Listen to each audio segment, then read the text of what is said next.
السلام عليكم. يا رب تكونوا جميعا بخير. لو عندك حساسية من البيض او لو انت نباتية، النهاردة هحضر معاكم كيك من غير بيض ولا حليب ولا زبدة. افضل واوفر كيك شوكولاتة ممكن تحضريه.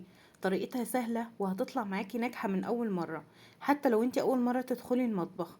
من غير مبالغة، كيك طري وهاش جدا، وكمان مرتفع حجم عائلي. هقدمها معاكم بصوص اقتصادي تقدري تستخدميه في تزيين اي حلويات، مش الكيك بس. وطريقة تزيين بسيطة جدا، مش هتاخد منكم لا وقت ولا مجهود. تابعوا معايا الفيديو للآخر، في خطوات مهمة لازم تشوفوها.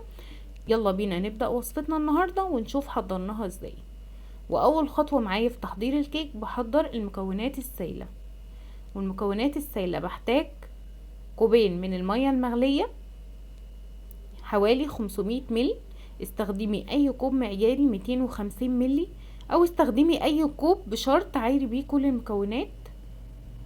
لازم المية تكون معايا سخنة جدا. بضيف عليها معلقتين صغيرين من النسكافيه او القهوة سريعة الذوبان، 3/4 كوب من زيت الذرة او اي زيت نباتي متوفر عندك. وبقلب المكونات مع بعض، وبكده بتكون جاهزة معايا. دلوقتي هحضر المكونات الجافة. معايا 3 اكواب من الدقيق، دقيق خاص بالكيك او دقيق متعدد الاستخدام. بضيف عليهم نص كوب من الكاكاو الخام الغير محلى، ربع معلقة صغيرة من الملح. والملح مهم جدا في كيكة الشوكولاتة.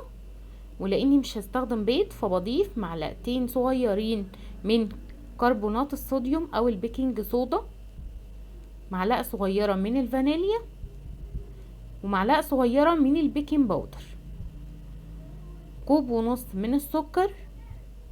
وكوب ونص كان مظبوط جدا، ما تزوديش عن كده وما تقلليش عن كده. وبخلط كل المكونات مع بعض.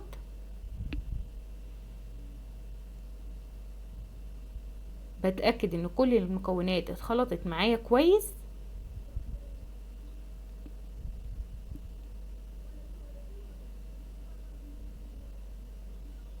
في الوقت ده بضيف المكونات السائلة. ولو الخليط برد معاكم سخنوه، ارفعوه على النار تاني يسخن قبل ما تضيفيه على الدقيق.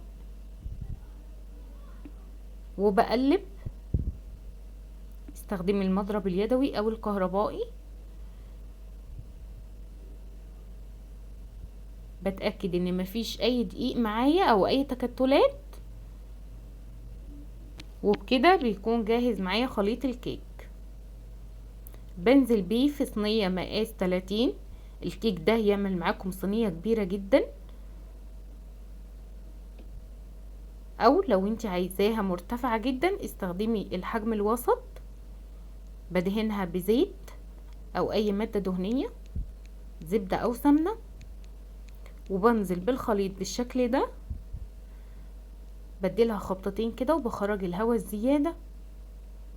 وبدخلها الفرن على درجة حرارة 180. اخدت معايا حوالي 45 دقيقة حسب الفرن. حسب الفرن بتاعك ممكن تاخد معاكي من 45 ل 50 دقيقة. وبتأكد ان مفيش اي سوائل معايا قبل ما اخرجها من الفرن. اختبريها كده بعود شيش، وان طلع معاكي نضيف يبقى كده السوا تمام. بسيبها تبرد. في الوقت ده بحضر للصوص. هحضر معاكم صوص اقتصادي تقدري تستخدميه في اي تزيين حلويات. الصوص ده جميل جدا وطعمه رائع. بضيف نص كوب من الكاكاو الخام، نص كوب من السكر، معلقة صغيرة من القهوة سريعة الذوبان. وبنزل عليهم بكوب من الحليب الساقع، نص كوب من زيت الذرة.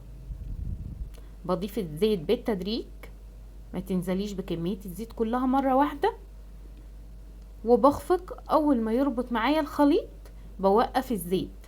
يعني ممكن ياخد معاكي نص كوب، او ممكن تزودي شوية او ممكن تقللي على حسب ما يربط معاكي الخليط، لان ده بيرجع لنوع الكاكاو اللي انت استخدمتيه.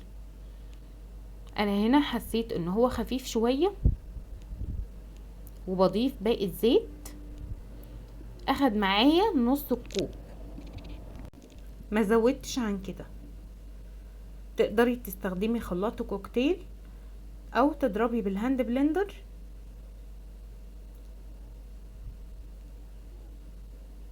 وبخفق لحد ما يتقل معايا القوام.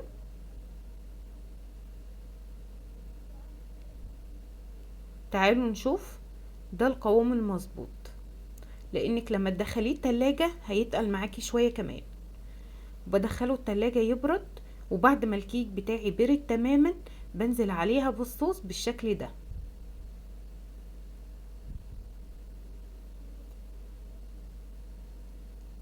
وبزينها.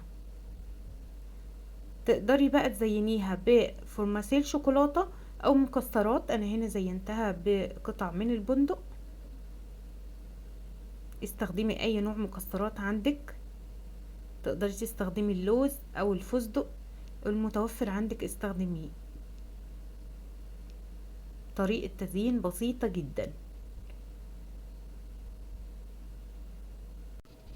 بعد ما زينتها دخلتها التلاجة تبرد. من الافضل انك تحضريها قبلها بليلة، لان الكيك بيشرب من الصوص، والصوص بيتماسك جدا على الكيك وبيبقى تقيل كده ومتماسك على الكيكة بتاعتي، وبتبقى افضل حاجة.